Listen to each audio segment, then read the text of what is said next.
My name is Kristen Simmons. I'm an architect. I also manage energy efficiency incentive programs here in Massachusetts. The event today is Passive House New England's second annual Fall Symposium. I'm the president of the board of Passive House New England, which is a nonprofit here in Massachusetts, and we are a group that focuses on low-load buildings, which are buildings that are very energy efficient. The symposium focuses specifically on the Passive House standard, which is an energy use intensity standard.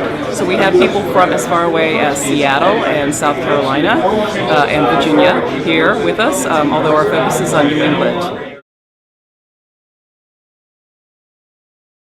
I went to architecture school and I was very idealistic.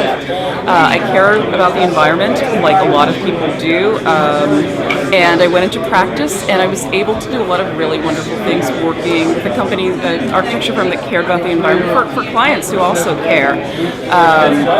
But it wasn't really until I started working for myself and really kind of thinking about what was important to me and how I wanted to build that I kind of re-examined where I come from and what I wanted to do. And the reality is my background is in historic preservation and adaptive reuse of existing buildings.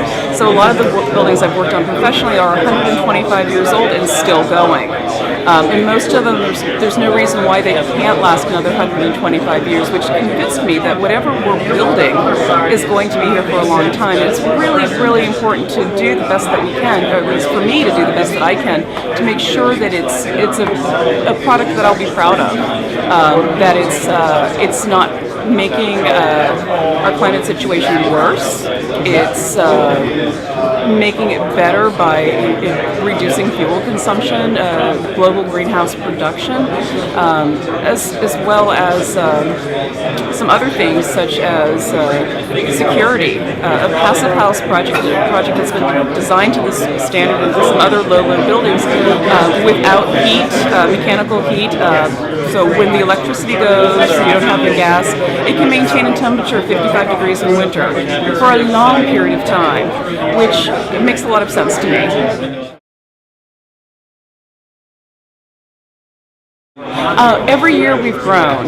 We outgrew our last space, which was at the Boston Architectural College.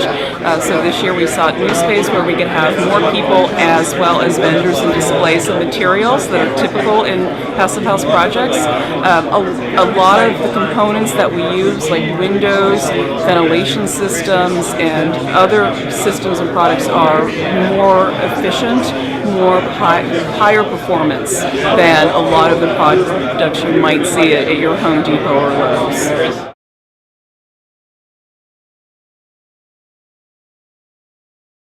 Well, I'm really glad that I live in Massachusetts, which was ranked the most energy efficient state last year.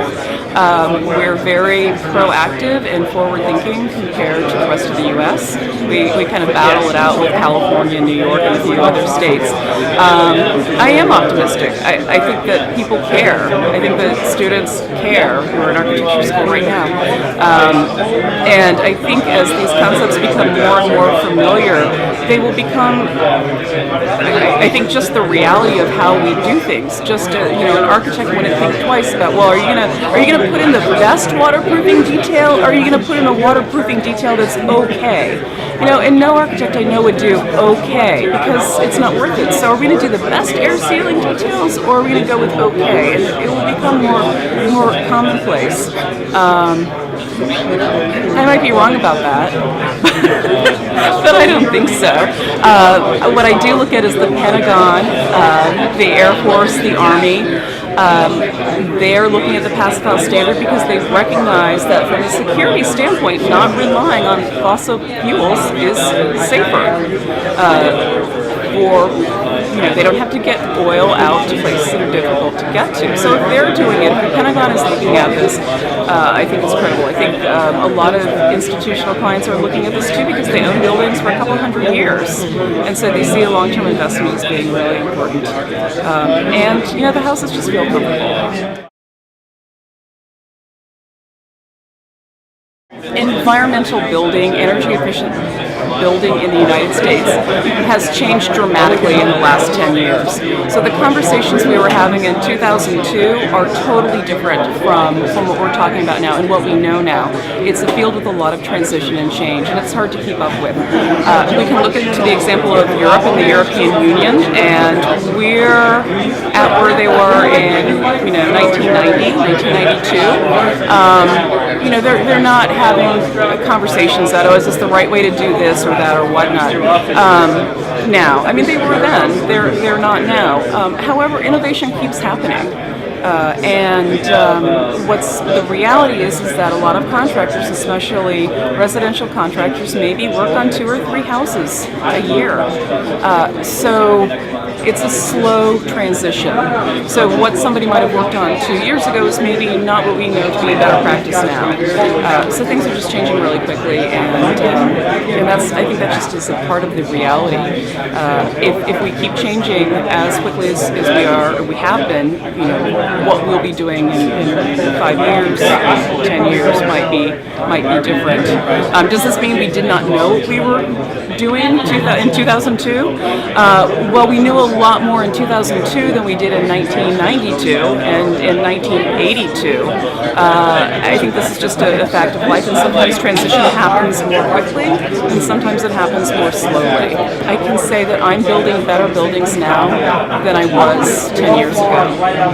And I think for a lot of people at this conference, that's the case. However, there are still a lot of contractors and a lot of architects and a lot of developers who are building the exact same thing they were in 2002, 2006. Maybe a few tweaks because we have an energy code here in Massachusetts that has forced people to change insulation values that they might install, but that's not the case everywhere. Maine does not have a building code. Neither does Vermont, although they have a lot of incentives. But yeah, there you have it.